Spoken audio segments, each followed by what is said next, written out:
Oke, sebentar ya.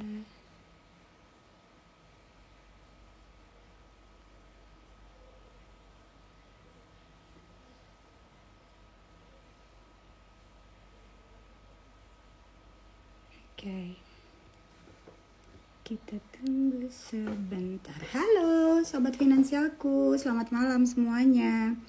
Kedengaran nggak ya suaraku ya? Oke, kita coba cek-cek dulu, kira-kira aman nggak nih Sobat Finansialku? Oke, tunggu sebentar ya. Oke, sudah aman kah suaranya Rista Sobat Finansialku? Kedengaran nggak ya? Oke.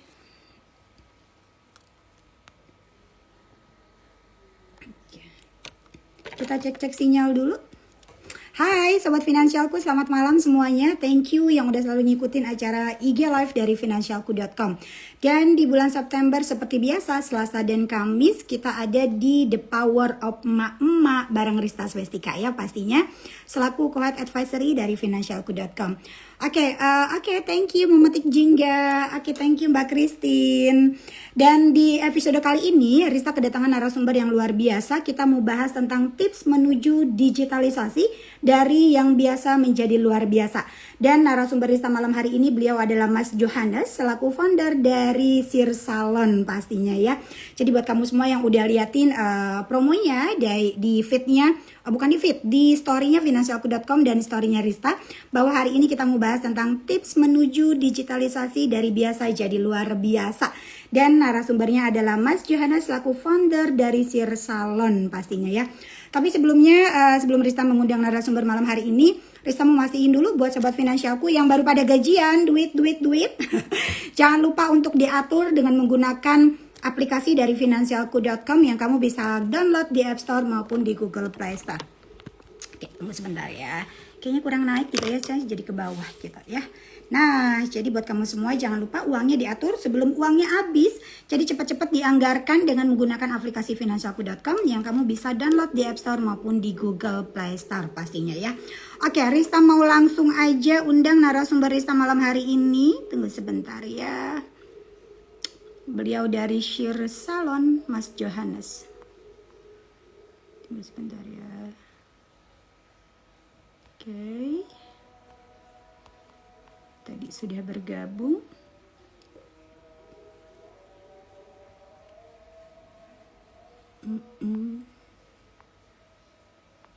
Oke.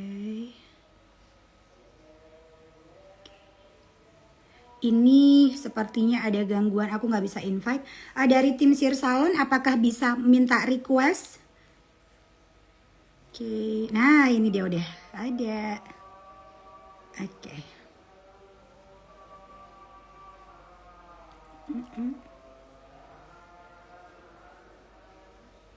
Nah, oke, udah langsung nih kita. Tunggu sebentar ya, ada dari tim aku. Kita tunggu Mas Johannes untuk bergabung. Hai Ko. Halo, halo, kedengaran gak sih suara gua? Aman Ko, aman. Halo, selamat malam Mbak Rista. Oke, selamat malam Ko. Apa kabar Ko? Halo, baik, sehat, sehat banget. Sehat banget Kalau ya. kamu gimana? Kalau kamu gimana? Aku alhamdulillah sehat juga nih Ko. Aku manggilnya Ko Johannes ya. Boleh. Oke, sip. Oke, sobat finansialku udah kelihatan di layar narasumber The Power of Mama hari ini adalah seorang cowok keren. Nah, oke. Kita mau bahas tips menuju digitalisasi dari biasa jadi luar biasa bareng ada bareng Ko Johannes. Beliau adalah founder dari Sir Salon. Ko, boleh sapa dulu dong sobat finansialku Ko yang udah nungguin kita hari ini Ko. Selamat malam Sobat Finansial. Terima kasih ya bagi yang sudah menonton, dan jangan lupa ajak teman-temannya untuk nonton ini karena gua akan share bisnis gua dari yang dulunya itu nggak digital sekarang menjadi digital. Oke. Ya. Dulunya nggak digital, sekarang jadi digital karena ada. Yes. Kita akan belajar bareng Ko Johannes hari ini. Ko, Rista mau tanya dulu ya, kesibukan Koko sehari-hari ini ngapain aja sih Ko? Biar sobat finansialku ini jadi makin paham. Ini Johannes dari Sir Salon nih siapa sih gitu kan? Sebenarnya mungkin orang bakalan mendebak gua itu bisa mangkas nih. Yes, Gua nih kang itu cukur nih. tipikalnya. Dan salah, gua nih sama sekali nggak bisa nyukur rambut, nggak sama sekali nggak bisa.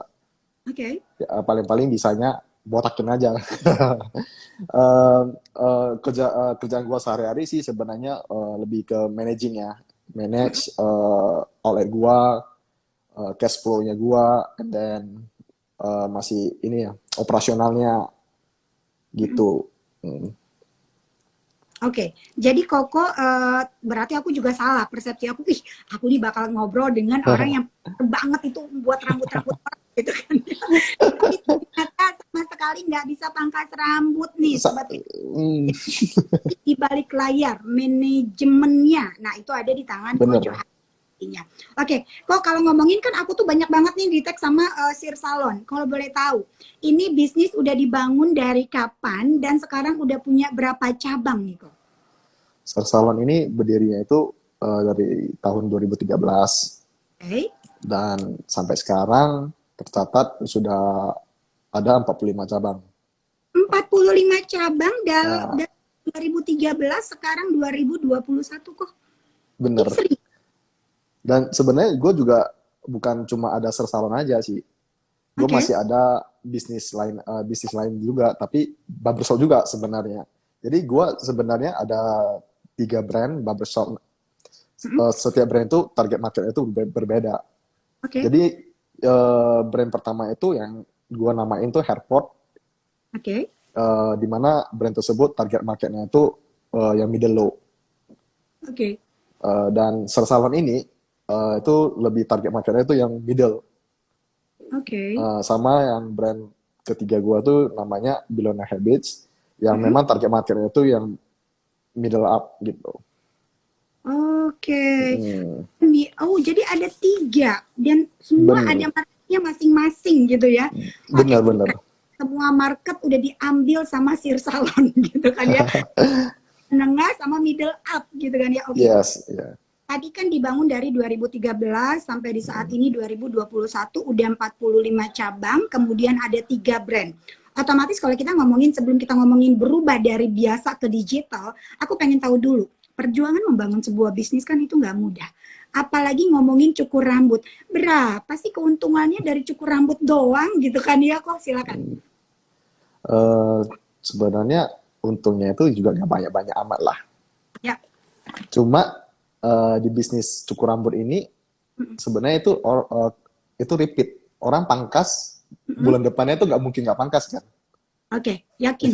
Jadi tinggal kita gimana memaintain customer kita itu menetap di brand kita, di barbershop kita. Dan kita juga tugas kita itu ya gimana kita buat barbershop kita itu bisa mencakup semua orang gitu loh.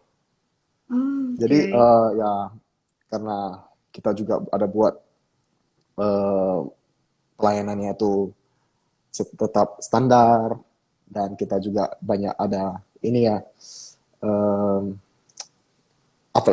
banyak investasi lah, investasi fasilitas sih. Oh, oke. Hmm. Oke, kok dari tahun 2013 membangun dengan saat ini 45 cabang dengan 3 brand, middle low, kemudian tengah-tengah, middle gitu ya, sampai middle up. Ini kan yang tadi Risa tanyakan di awal, ini nggak mudah.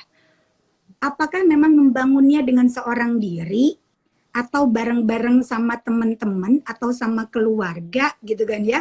Kemudian modal awal berapa kok?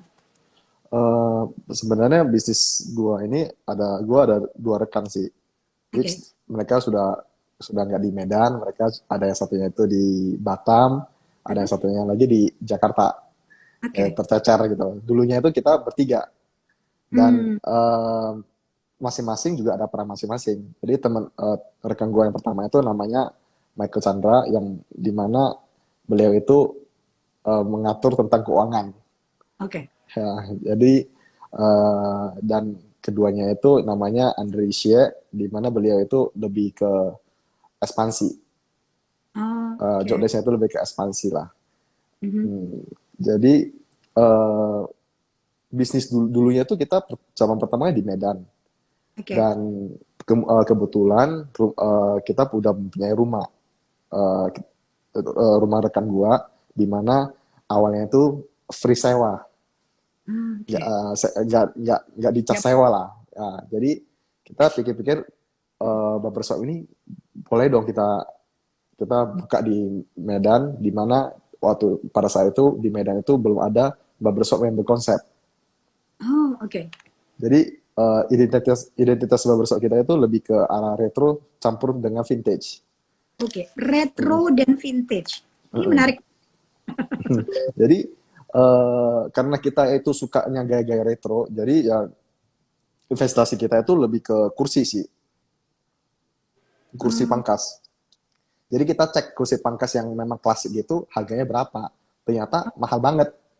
Kursi pangkas itu kalau kita beli baru itu bisa sampai 100 juta per kursinya. wow.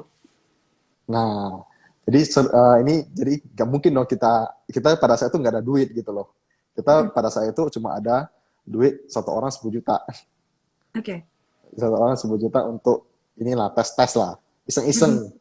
Jadi kita awalnya itu beli dua kursi, tapi kursi tersebut itu merupakan kursi yang bekas, yang dimana kita rekondisiin. Kebetulan dulu itu di Medan itu banyak kali kursi bekas yang mm, dulunya peninggalan Jepang. oke. Jadi kita kita cari, ternyata dapat dua kursi ini dan kita rekondisiin. Kita cuma ganti jok kulit dan gue masih ingat di cabang pertama itu tempat tunggunya itu kita pakai bathtub. Bathtub lu tau nggak sih yang kayak yang fiber, Ya. bathtub fiber itu bekas. Mm, Kita bukan beli loh, kita dapat bekas, and then kita rombak, kita ngecat bak was tersebut dan kita taruh mm. bantal. Itu jadilah Tempat. tempat nyandar, Oke. tempat tempat tunggu lah. Jadi ya Mm, bisa dibilang awalnya itu investasinya itu cuma 30 juta doang. oke. Cuma ya memang pada saat itu tidak dicas uang sewa ya, gitu loh. Oke, ini menarik Hmm. banget. Tahun 2013 berawal dengan 3 orang dengan spesifikasi kemampuan masing-masing. Coba-coba yuk buka usaha pangkas rambut gitu kan ya. Hmm, hmm, Karena hmm, hmm. ya tadi ya ada peluang gitu kan ya. Ada Benar, benar.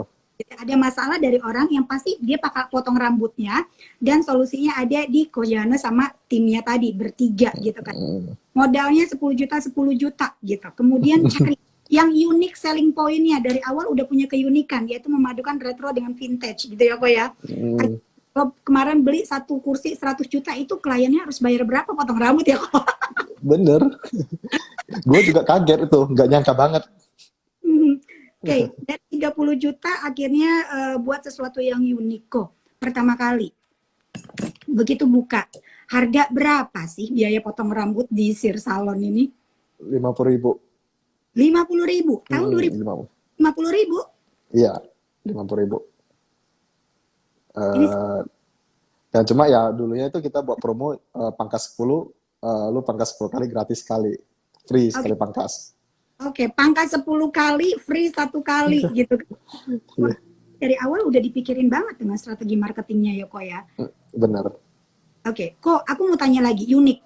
Kenapa sih cowok-cowok bukannya kopi dari tahun 2013, apalagi Medan, kopinya kan terkenal, atau durian gitu kan ya. Kenapa Hmm. milih pangkas rambut yang orang bilang, ah pangkas rambut mahal banget di bawah pohon aja kok bisa cuma 10.000 gitu kan kok. Nah kenapa kok pilihannya jatuh pada pangkas rambut nih kok? Karena pada saat itu gua sama rekan gua itu asal setiap pangkas cari tempat pangkas yang terdekat doang. Kebetulan rumah kita itu berbeda jaraknya, dan kita lihat pada saat pangkas ya kita cuma ngelihat lu pangkas ada AC, and then lu bayar habis itu cabut gitu loh. Ya, Cuma lu nggak ngerasa atmosfernya itu pada saat lu masuk ke tempat pangkas tersebut. Ini wah, ini vibes-nya enak banget sih gitu loh, orang jadi nyaman gitu loh. Nah oke. dari sanalah kita baru kepikiran, yuk gimana kalau kita buat satu barbershop yang berkonsep, jangan yang kayak ada di Medan sekarang ini, dimana yang gayanya itu lebih ke minimalis, sama ada satu yang gayanya gaya barbershop itu yang nggak tahu identitasnya itu kayak gimana, konsep itu juga nggak jelas, yang bertabrakan. Yuk kita buat satu konsep yang memang yang kita tentunya itu yang retro gitu, yang perpaduan dengan vintage. Pada Oke. cuma ya untungnya ternyata responnya itu bagus gitu yang kita dapat di awal bulan Hmm, pertama. oke. Menarik banget sih kalau Mm-mm. aku juga pasti datang nih kayaknya ke sana aja deh gitu kan ya. Ini Ya, menarik banget. Selain gue potong rambut bisa foto juga gitu kan ya, upload di sosial media kalau anak zaman sekarang tuh kok. Oke, mm-mm. kok tadi kan ngomongin tentang udah punya alasan kenapa sih cukur rambut gitu. Artinya karena memang ada kebutuhan dari diri sendiri, akhirnya kemudian melihatnya oke kayaknya kita bukanya bisnis potong rambut aja gitu atau cukur rambut nih kalau cowok-cowok gitu ya. Nah, kemudian kok pilihannya lagi gitu nih kok ya pertanyaannya gitu kan ya. Dari tahun 2013 sampai 2021 dengan 45 cabang kemudian 3 brand tadi kan udah pasti nggak mudah nih kok gitu karena Benar. perjuangannya juga lumayan dari modal 30 juta ada nggak sih kondisi yang jatuh bangun kayaknya udah deh nggak usah buka pangkas rambut deh kayaknya beralih ke bisnis lain deh ada nggak sih kok masa-masa itu. Sebenarnya nggak ada sih. Mm-mm. Di awal tahun pertama itu memang respon marketnya itu gila banget. Jadi di bulan pertama aja kita buka di cabang pertama. Bulan kedua itu kita buka cabang kedua lagi. Oh, Kita justru sebenarnya kita ambil momentumnya sih. Kita udah tahu cabang pertama itu kita kan modalnya itu 30 juta. Cuma kita lihat ternyata kapasitasnya itu masih bisa ditambah lagi. Jadi kita kita dengan ada keuntungan dalam satu minggu itu kita digulungi lagi untuk beli kursi tambahan lagi.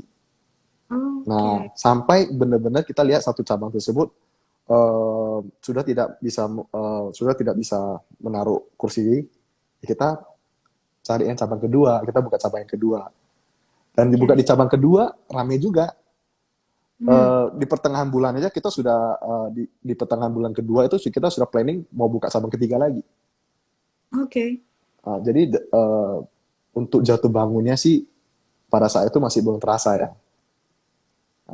Cuma ya untuk jatuh bangunnya ini gue lebih terasa di pada masa pandemi ini sih. Oke, ini udah mulai cerita nih kita ya kan ya.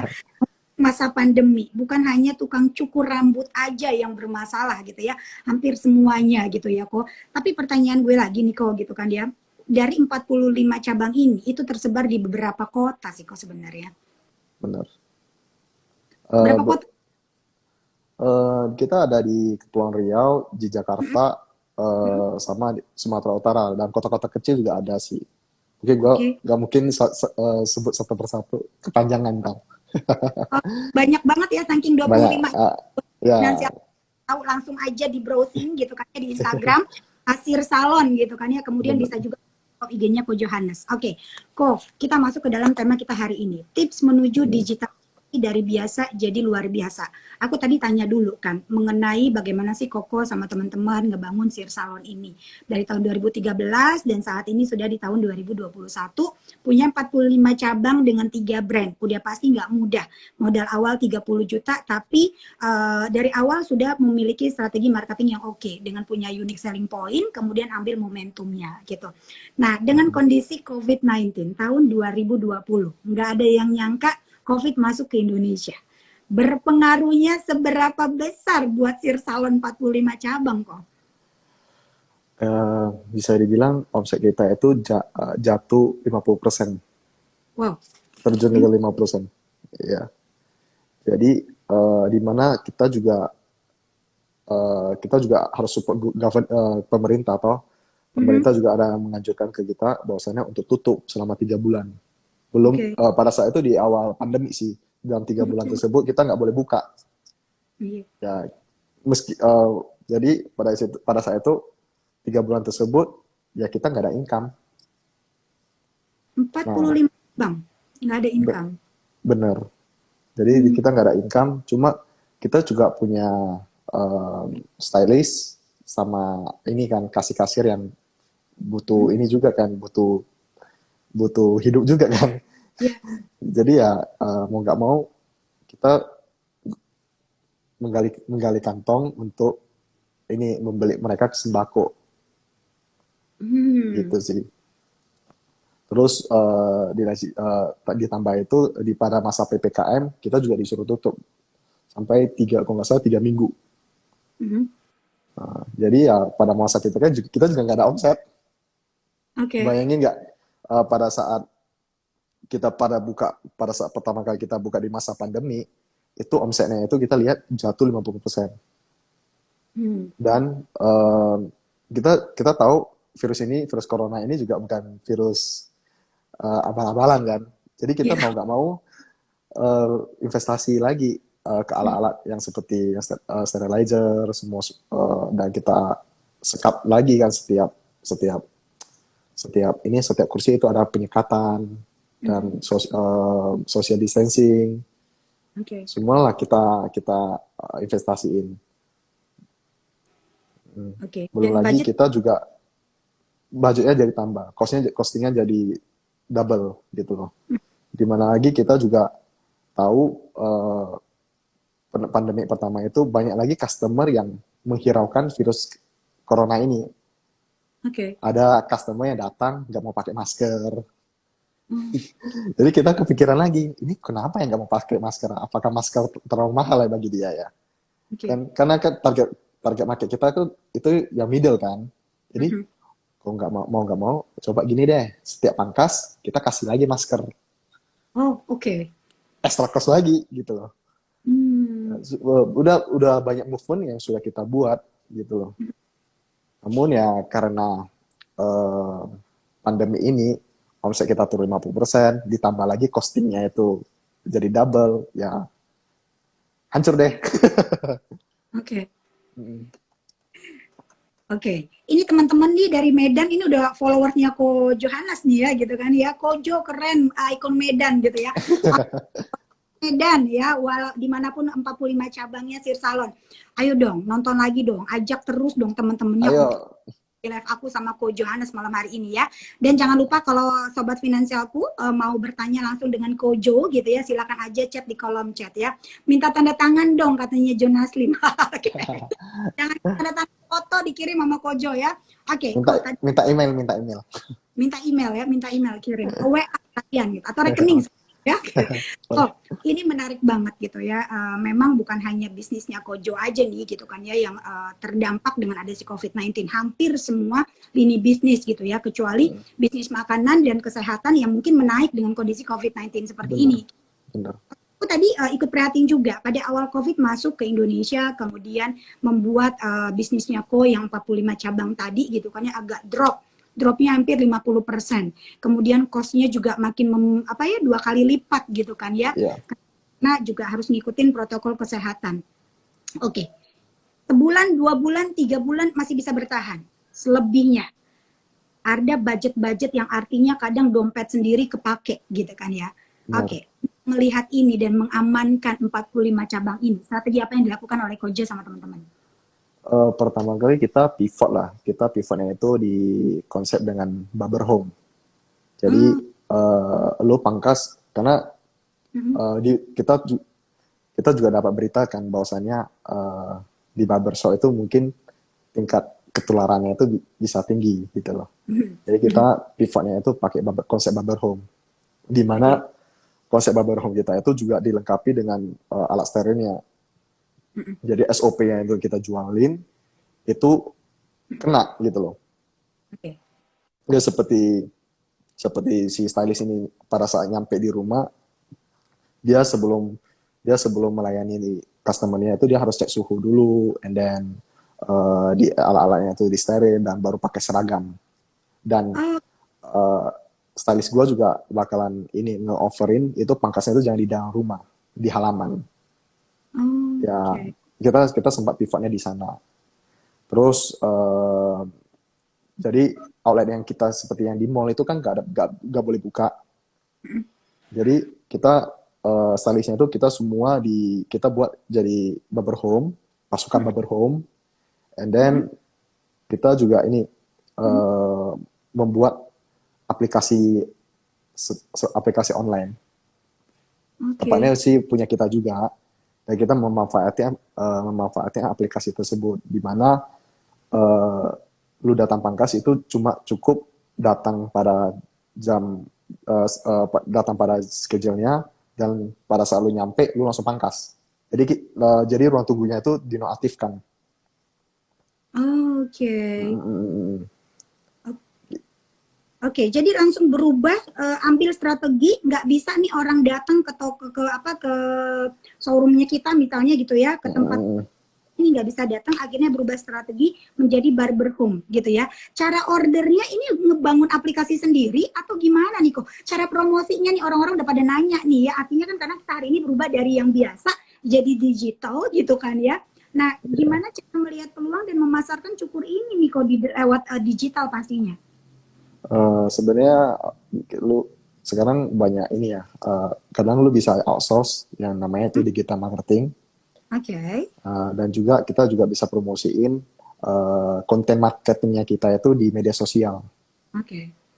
Jadi gue masih ingat itu pada saat itu gue membuat aplikasi itu secara terburu-buru, dan Aha. gue langsung banting harga itu buat promosinya itu, lu kalau download aplikasinya kita, lu bisa lu coba bayar pangkasnya itu 50%. Jadi kita sekarang di harga 60.000, lu cukup bayar 30.000 aja, lu udah bisa pangkas. Udah itu datang ke rumah. Enggak, itu datang ke outlet. Oh, datang ke outlet. Nah, Oke. jadi outlet kita itu kan kita batasi juga, nggak boleh terlalu rame kan. Jadi sekarang itu pada masa PPKM kemarin, kita itu Mm-mm.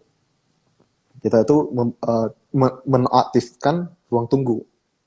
Jadi customer datang itu sudah langsung pangkas. Nggak boleh ada yang tunggu di luar atau tunggu di dalam, yang mengurangi kerumunan lah sebenarnya. Oh, Gitu. oke. Oke, kok tadi kan bikin aplikasi secara terburu-buru. Udah nih ya, udah tahu tadi pendapatannya down 50%, kemudian berubah jadi barbershop, bangun aplikasi, kemudian sewa, bayar digital marketing gitu kan ya, atau naikin ke konten sosial media. Itu kan butuh duit lagi kok. Ya, tapi menurut gua worth it lah. Worth it untuk Oh, mencoba daripada kita tinggal duduk diam aja kan. hmm. Gak mungkin kita cuma menapaki nasib kita. Karena Oke. Setuju, karena karena ya. karena stylist kita itu sudah banyak banget, dan mereka juga berharap eh, dari kita gitu loh.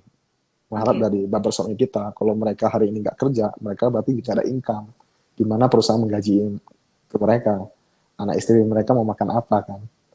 Jadi kita Hmm. lebih eh, ya hari ini kalau misalnya gua tutup, ya kasihannya di stylist gitu loh. Ya untuk Oke. syukurnya pada masa pandemi ini gua masih belum ada cabang yang tutup sih. Alhamdulillah banget ya. Dan 45 dengan kondisi naik turun, kemudian lakukan perubahan, adaptasi, kerja bareng sama Bener, semua pegawai dari 45 cabang. Sampai detik ini nggak ada satupun yang tutup dan nggak ada juga pengurangan karyawan kok. nggak ada, nggak ada. Wow. Pertama ya, awal pandemi itu gua sempat briefing sama stylist gua semuanya. Gua cuma bilang sama mereka, kalian juga jangan harap tahun ini kita bisa untung-untung banyak lah.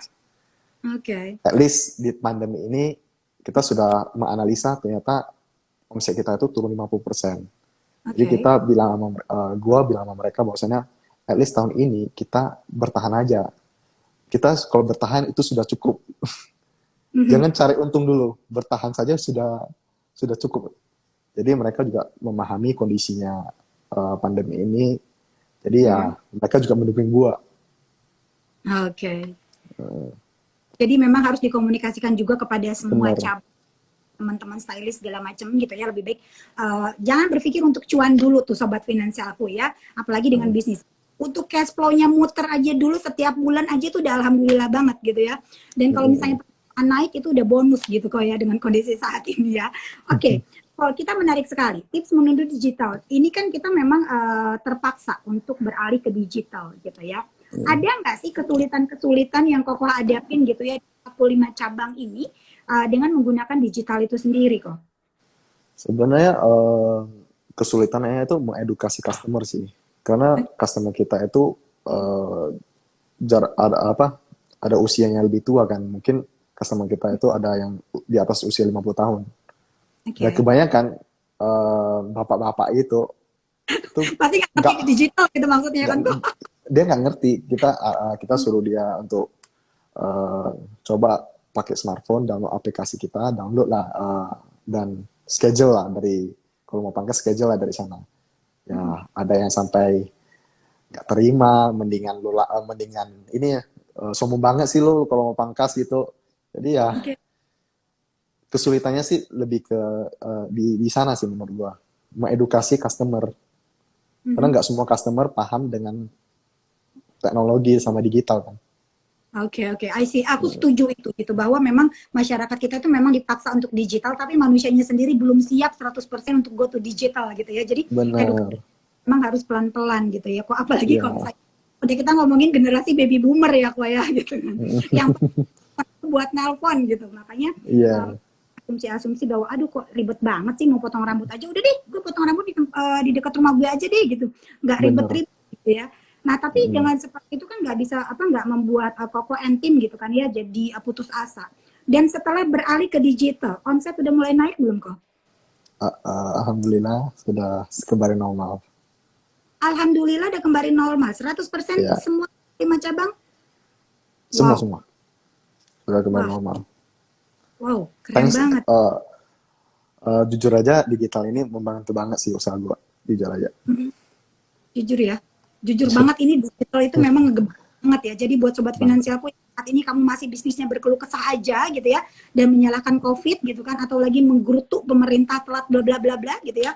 Ada waktunya kamu dengerin tadi IG aku dengan Kojo gitu ya bahwa dia juga terdampak 45 cabang, bayangkan satu cabang itu kira-kira manpowernya berapa kok?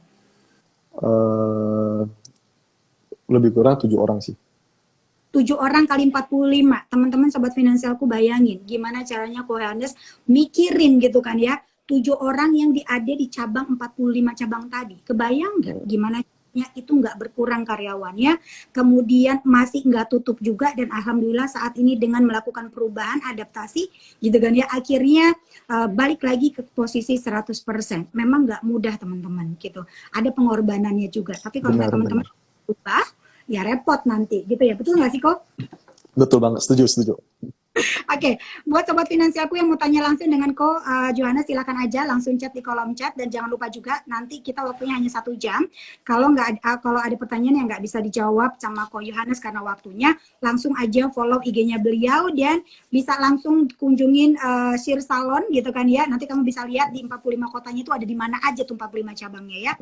Oke, ada pertanyaan nih kok dari udah ditanya ya, Sonyang Tantri, ada berapa cabang Sir Salon Kojo? Ada 45 cabang. Kamu untuk tahu 45 cabang ada di mana aja langsung follow IG-nya Ko Johannes ya. Oke, mau tanya. Ketika down dalam menjalankan bisnis, apa yang memotivasi Koko biar bisa bertahan di saat orang lain mungkin menggerutu, di saat orang lain mungkin nggak tahu solusinya gitu ya, hanya menyalahkan keadaan. Koko apa yang dilakukan? Ya, seperti yang kayak gue bilang tadi, uh, gue itu gak mungkin tinggal diam membiarkan karyawan gue itu mati kelaparan. Hmm. Jujur aja kayak ya mungkin gue ada tabungan lah, tapi Iya. karyawan gue apakah ada tabungan gitu loh? Apakah mereka mengatur finansialnya mereka? Kalau jujur aja, Oke. kalau gue kan gue ngatur finansialnya gue, dan Mhm. kebanyakan yang karyawan gue itu gajian nih, kayak misalnya nih hari ini gajian seminggu udah habis gitu loh. Yes. Ya itu motivasi gue yang dimana gue harus memikirkan mereka, uh, kehidupan mereka, dan gue nggak boleh tinggal diam aja. Gue nggak boleh tinggal duduk diam menatapi nasib gue. Itu sih lebih Oke. ke lebih ke responsibel sih.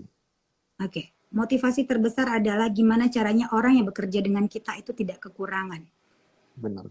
Ke situ teman-teman. Akhirnya Ko Johannes berpikir dan mengajak komunikasi dengan timnya gimana caranya kita bertahan. Boro-boro memikirin cuan. Bertahan aja dulu deh kita. Sampai akhirnya bertemulah dengan adaptasi dan perubahan, melakukan perubahan dari yang biasa tradisional gitu ya, orang datang ke kita tapi akhirnya berubah ke dari digital. Dan akhirnya omsetnya bisa di 100%. Dan ini teman-teman adalah salah satu tips loh buat teman-teman yang saat ini mungkin lagi masa down gitu ya. Kalau dengerin IG Live Rista sama Kojo ini memotivasi banget loh buat teman-teman gitu ya. Oke, ada pertanyaan lagi kok dari Kenny Lukman. Untuk barber home, apakah ada minimum jumlah orang yang dipangkas kok? Karena gini, kalau rumahnya jauh gitu kan kayak ada jarak tertentu nggak gitu yang diterima nih? Ini pertanyaannya bagus juga sih. Dan juga kalau Ya. 30 kayaknya rugi ongkos bensin ya kok gitu. Jadi memang ini pertanyaannya sangat bagus. Jadi gua itu sempat kepikiran awalnya itu problemnya di sini. Gak mungkin kayak dari home base gua itu ke misalnya ke jaraknya itu udah terlalu jauh nih.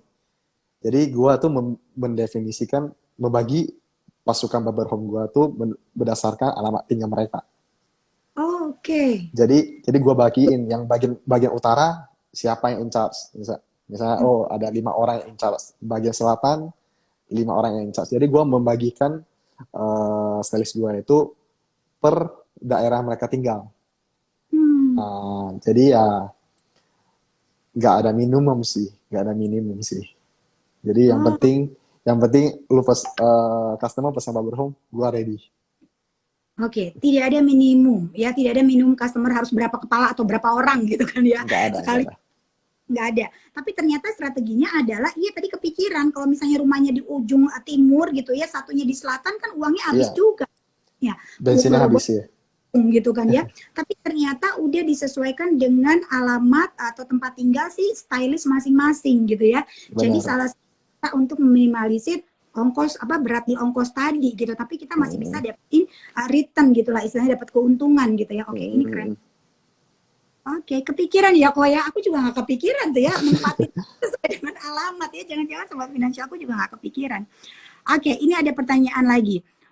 Buka usaha lagi pandemi gini, usaha apakah ya yang bagus, minta solusinya dari Agus Muhammad Taufik. Silakan kok. Apakah ada ide-ide bisnis yang bisa kita lakukan di kondisi saat ini kok? Sebenarnya tergantung si Mas Agusnya tinggal di mana gitu loh.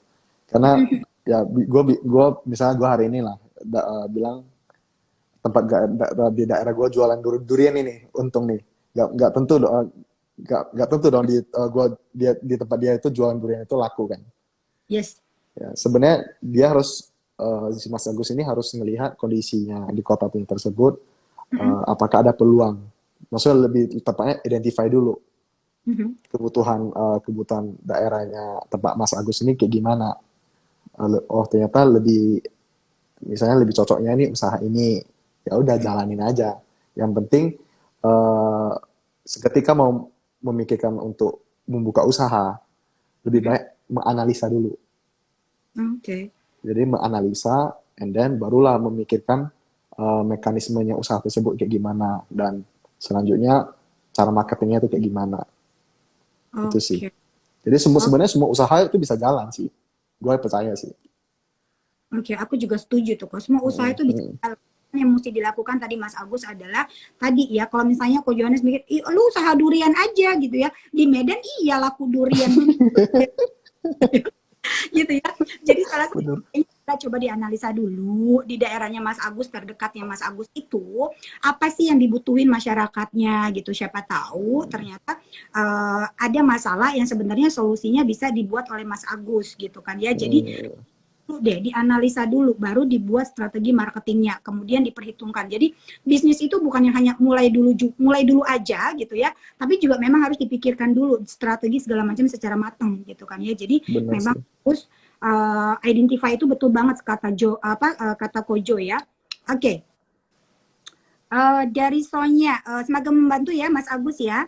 Dari Sonya, semangat selalu Kak. Oke. Selalu sehat ya. Oke, masih. Kok ada lowongan kerja nggak kok? Lowongan kerja. Silakan datang. Gak terima. Salon ya datang, makanya tadi follow IG-nya langsung ya, lihat ada di cabang kota kamu apa enggak gitu kan ya, kali aja ada di cabang kota kamu. Oke, berapa cabang Sir Salon yang ada di Sumatera Utara? Karena kan tadi base-nya adalah di Medan gitu ya kok ya. Di Medan sendiri sebenarnya ada berapa cabang kok? Di Medan sini ada 16 cabang. What? 16 cabang? Okay. Ya. Keren banget ya kok ya. Aku nggak kebayang itu maintenance-nya gitu ya, dari 45 cabang itu gimana cara itu harus belajar dengan Ko Johannes tuh ya. Oke, Hmm. kok ini ada pertanyaan lagi. Menjadi seorang entrepreneur itu, apalagi dengan kondisi saat ini orang udah beralih ke digital semua. Saat ini gitu kan ya, seberapa penting sih sebenarnya orang untuk melakukan cukur di saat makan aja masih susah gitu kan ya kok gitu. Nah, gimana caranya strategi marketing Koko yang selain tadi lu 10 kali gitu ya, lu gratis satu atau misalnya lu download kemudian dapat 50%. Nah, selain itu ada lagi nggak sih strategi-strategi yang Koko lakukan juga gitu ya. Nah, kemudian pertanyaan selanjutnya nih kok ada dua nih dari netizen ya kan datang gitu kan ya. Tips biasa kan selalu nanya tips and trick dari seorang founder Sir Salon, Ko Johannes. Tips and triknya seperti apa menjadi seorang entrepreneur yang sukses kok? Silakan. Saya akan jawab yang pertanyaan yang pertama yang Mbak Rista kasih. Pertama itu kita harus gini, kadang mungkin promo-promo yang kita lakuin itu bisalah kita kasih ke customer kita yang ini kan, customer yang repeatedly kan. Cara gimana sih cara kita mengambil customer yang baru gitu loh. Sebenarnya kembali lagi ke ini. Kalau ke misalnya database, kita gimana dapat mengelola database mereka. The simple things adalah ketika mereka mengisi database, kita meminta dia ya untuk uh, kasih mengajak dua teman yang lain gitu loh. Oke. Mengajak dua teman yang lain, and then kita nanti akan jadi ini, kita membuat program CRM. Jadi ya Hmm. kita misalnya setelah mereka ajak, setelah customer ini mengajak dua temannya, ya nanti kita kontak lagi dua temannya tersebut. Kalau misalnya lu datang hari ini, lu dapat diskon 30%. Oke. Jadi sebenarnya di dalam digital ini kita nih lihat si temannya customer ini ada ngerespon atau enggak. Oh ternyata enggak. Kita Mhm. kita buat lagi next weeknya itu kita buat lagi. Lu kalau hari ini pangkas, lu dapat diskon 50%. Oke. Ya, jadi si teman customer itu kalau ngerasa, ih, kok ini diskon nih, pas dari yang nggak pengen pangkas, dia jadi pengen coba-coba. Oke. Nah, setelah dia coba datang pangkas di tempat kita, nah barulah dia mengisi database, data pribadi dia, misalnya dari segi dari email, data eh, kelahiran dia, ulang Mhm. tahun dia. Jadi ya setahun sekali itu setiap dia ada ulang tahun, kita kasih free pangkas lagi. Oke, ini banyak banget loh ya strategi Ah, marketingnya ya, member get member gitu ya, atau referral gitu kan ya, minta bawa benar-benar. kemudian kalau misalnya dia ulang tahun juga dapat lagi. Oke, ternyata banyak banget strategi-strategi yang bisa dilakukan gitu ya untuk memasarkan produk-produk yang kita ada saat ini loh Sobat Finansialku ya. Jadi oke, kalau kita punya program-program seperti itu kok, apakah kita nggak termasuk perang harga ya dengan tempat barbershop yang lain nih toh? Terharga sih pasti lah, namanya usaha. Cuma ya sebenarnya kalau lu untungnya sedikit juga nggak masalah. Yang penting customer itu jangan beralih ke barbershop yang lain gitu loh. Oke. Sebenarnya poinnya adalah gimana kita itu memaintain customer kita itu tetap pangkas di tempat kita. Meskipun kita buat diskon murah-murah, yang penting dia tetap pangkas. Yang penting hati dia tuh di salon. Oke, ini seru banget ya. Ngikat klien untuk nggak pindah ke lain hati gitu kan ya. Iya, bener-bener. Ini kok gitu kan ya. Nah, kalau misalnya ngiket itu kan berarti kan ada kualitasnya juga dari stylist gitu ya agar orang itu merasa puas gitu ya. Nah, apakah Koko juga memberikan memberikan apa ya kayak kelas-kelas untuk para stylist ini untuk gimana menjaga kualitasnya kok? Jadi sebelum pandemi itu kita setiap bulan itu kita mendatangkan stylist yang dari luar negeri untuk mengajarkan skill-skill barunya. Dan juga kita juga ada, bukan yang internasional aja, yang nasional juga ada. Kita undang, datang ke Medan, kita buat workshop untuk men-share pengalaman mereka lah. Oke. Jadi uh, jadi stylist gue itu jadi terupdate and then juga termotivasi gitu loh. Itu sih. Oke. I see. Jadi bukan hanya ayo ayo bikin yang bagus, bikin yang keren, stylishnya buat nyaman, tapi di-upgrade juga ilmunya gitu ya, Ko ya. Benar-benar. Oke, jadi ini investasi leher ke atas yang akhirnya gimana caranya itu klien nggak ke barbershop yang lain. Sorry ya, hanya mau ke salon doang gitu kan ya. Ya, Ini menarik banget. Banyak sekali yang di-set sama Ko Johannes yang tadinya tradisional akhirnya berubah ke digital, memang nggak mudah, tapi kalau misalnya nggak dicoba dan nggak dibuat skemanya, nggak direncanain dengan tepat juga agak sedikit repot gitu ya. Dan untungnya Ko Johannes ini punya tim yang benar-benar saling support gitu ya. Kenapa? Karena dari awal Ko Johannes juga punya apa ya, tekadnya juga baik sih ya gitu. Gimana caranya ini semua orang yang kerja sama gue jangan sampai mati kelaparan kasarnya kan gitu. Jadi dipermudah nih jalannya ya. Oke, kok ini ada pertanyaan dari Safirati. Kok aku penasaran deh, cara Koko maintenance dan controlling kualitas tiap cabang supaya sama bagusnya di setiap cabang. 45. Ya, satu jadi cabang gimana cara controllingnya kok? gue ada buat dua metode. Metode pertama itu gue mau membuat monitoring room. Jadi ada departemen yang monitoring room di mana melihat melihat standar kerjanya mereka. Jadi ada satu orang yang memantau 45 cabang tersebut.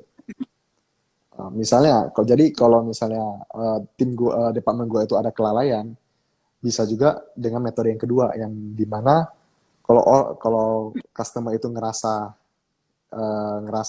tidak puas, dia nyaman, dia cukup men-rate stylist tersebut dari aplikasi bintang satu doang. Jadi di aplikasi gue itu ada bintang 1 sama bintang 5. Dia kayak sistem Gojek sama Grab gitu. Jadi lu kalau puas ya lu tekan bintang 5. Jadi lu kalau nggak puas bintang 1 doang. Dan data tersebut pasti gue record. Dan gue ada tim gue tuh yang approach customer tersebut untuk mencari tahu kenapa dia menaikkan bintang 1 ke stylist tersebut. Barulah kita gali ini informasinya. Gitu sih. Oke, ini seru banget loh ya. Aku pikir hanya buat pesen aja, tapi nggak ada controllingnya. Ternyata ada juga gitu ya. Ada bintang 1 sampai bintang 5. Kalau ternyata dikasih bintang 1, langsung di follow up sama timnya Koko gitu kan ya. Kenapa? Sebenarnya bintang 4 juga udah di follow up sih. Oh, bintang 4 juga di follow up. Kenapa? Karena standarnya adalah semua harus bintang 5 bintang ya. 5. Oke kok. Kalau ketahuan nih misalnya nih ya, nggak nyaman nih gitu ya, dikasih bintang 1, 2, sampai 3 atau 4 gitu ya. Kemudian tindakan apa yang diambil Koko buat si stylist tadi kok? Jadi kita melihat kasusnya tersebut kayak gimana. Lebih kalau misalnya salahnya itu di stylist, itu biasanya kan banyak yang owner itu bakalan potong gaji nih si stylist.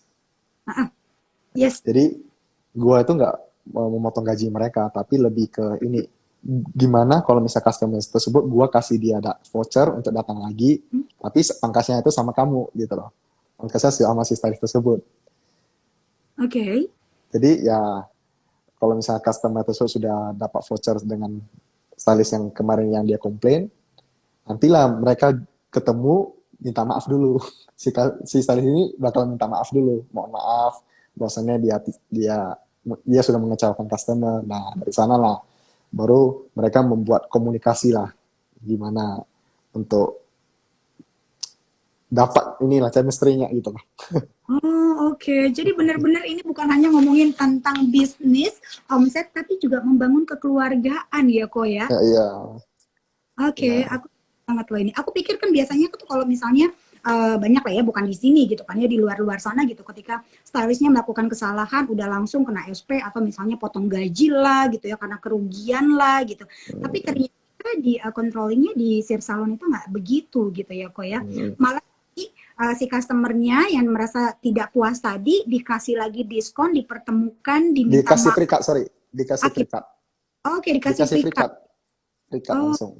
Tapi sama si stylist yang dikomplain. Oke. Nah tapi kalau misalnya gue nggak mau dia sama stylist yang itu gitu, walaupun udah minta maaf, boleh nggak diganti yang lain, stylist yang lain?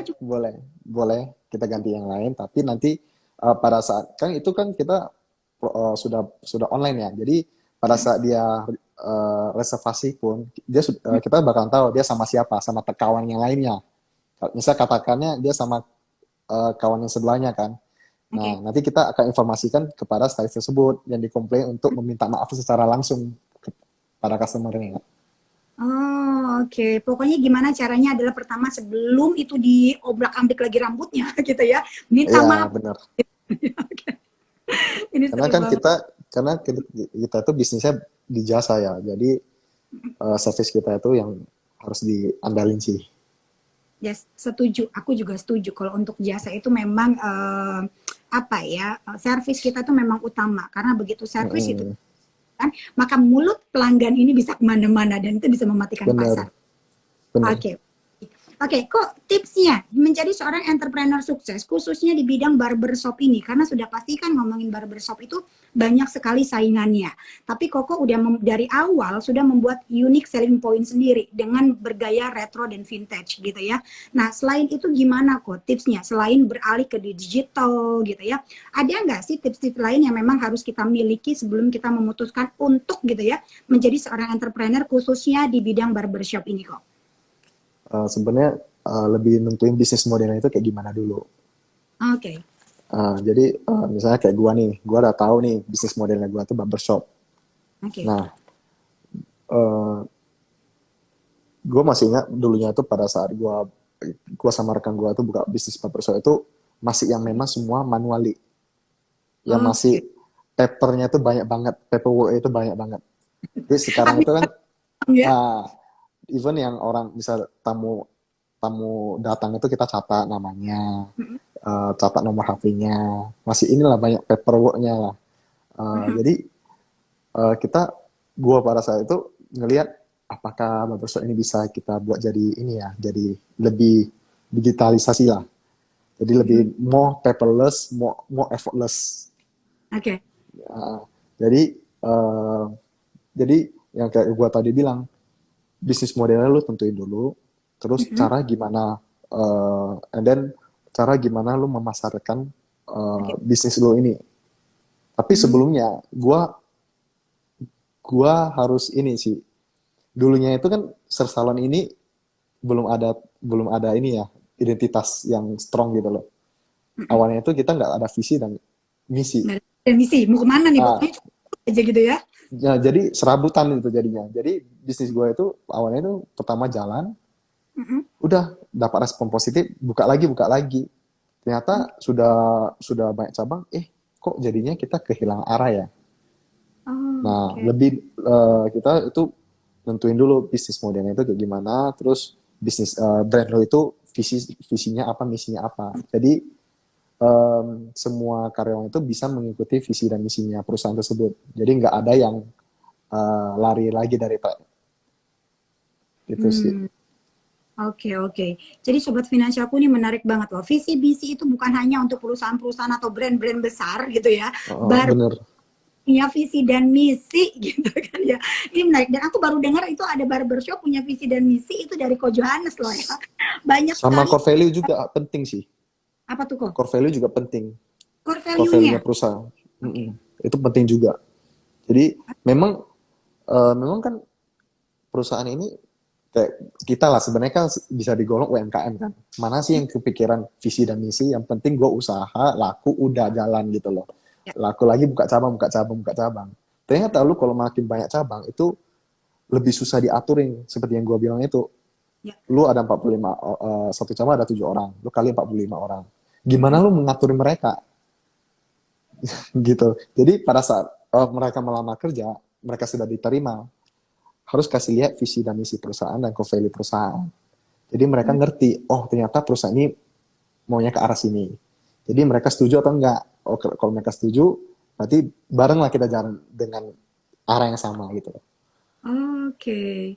Oke, ini menarik loh ya. Jadi ketika pada saat perekrutan stylist gitu kan ya, memang sudah dimasukin juga visi dan misi atau core value-nya teman-teman Sobat Finansialku.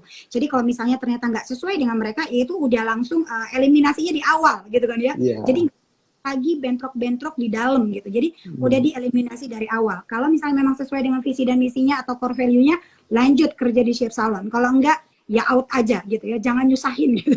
Iya. Oke. Kok ini menarik loh ya, bahas tentang dunia cukur rambut gitu kan ya. Ini kan dunianya laki-laki kalau ngomongin tentang barbershop gitu ya.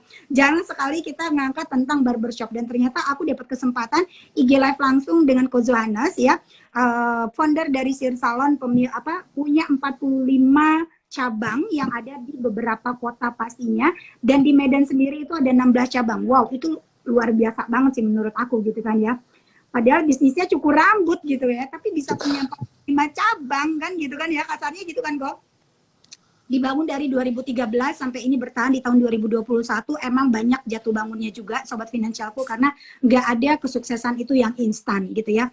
Apalagi Ko Johannes sama tim dari 45 cabangnya ini juga merasakan efek dari si COVID-19 dari tahun 2020 drop gitu kan ya, 50%, tapi hanya murung gitu kan ya dengan kondisi COVID ini, tapi berubah gitu kan ya, langsung beradaptasi ke arah digital, kemudian banyak juga perubahan-perubahan, akhirnya bisa kembali omsetnya 100% dan tidak ada satupun karyawannya yang di PHK-kan gitu ya. Ko Johannes sudah banget gimana caranya dari 45 cabang itu karyawannya masih bisa stay, kemudian juga mereka nggak kelaparan gitu ya, dan tidak terlalu dengan si COVID ini. Dan ini keren banget. Dan tadi kalau kamu tanya tips and triknya, karena kalau kita IG live tuh selalu yang ditunggu-tunggu adalah tips and triknya, tapi nggak tahu nih ya Sobat Finansialku ya, dilakukan atau enggak gitu ya. Jangan masuk kuping kanan keluar kuping kiri, ini tuh ilmu mahal loh Sobat Finansialku ya. Ngatur waktunya Ko Johannes ini nggak mudah ya. Balikin aja, ngontrol 45 cabang aja tuh udah butuh waktu berapa lama gitu ya. Jadi aku banget loh kok udah mau mampir ke finansialku.com, kemudian share dan pengalamannya dengan Sahabat Finansialku, dan aku juga merasa termotivasi banget gitu ya. Jadi buat kamu semua yang menjadi seorang entrepreneur, khususnya di bidang barbershop tadi, harus tahu dulu bisnis modelnya mau seperti apa, kemudian punya visi misi, kemudian ada core value-nya juga, kemudian strateginya seperti apa, dan kemudian tinggal pilih orang-orang yang tepat untuk maju bersama gitu, untuk jalan bersama. Jalannya jangan begini tapi bersama gitu ya, bersama satu arah ya biar arahnya sama gitu ya kok.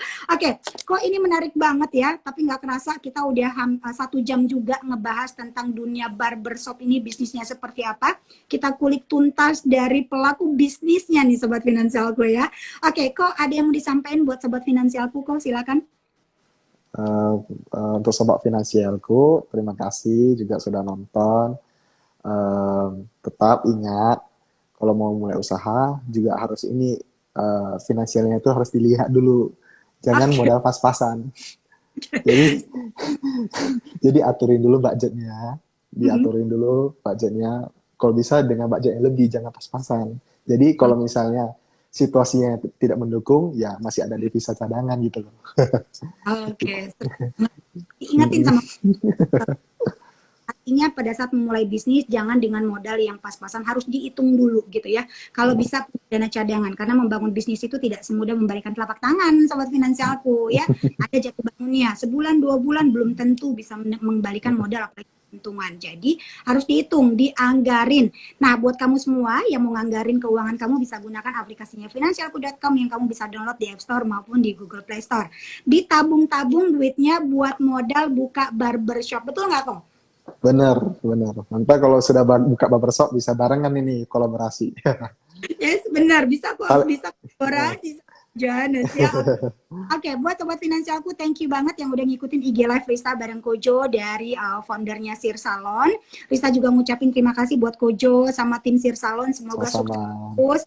Kemudian masih banyak lagi cabang-cabang di kota-kota yang akan dibuka gitu ya. Bahkan bisa membantu Sobat Finansialku yang saat ini sedang mencari pekerjaan, bisa langsung follow IG-nya Ko Johannes. Siapa tahu ada peluang buat kamu. Betul nggak kok?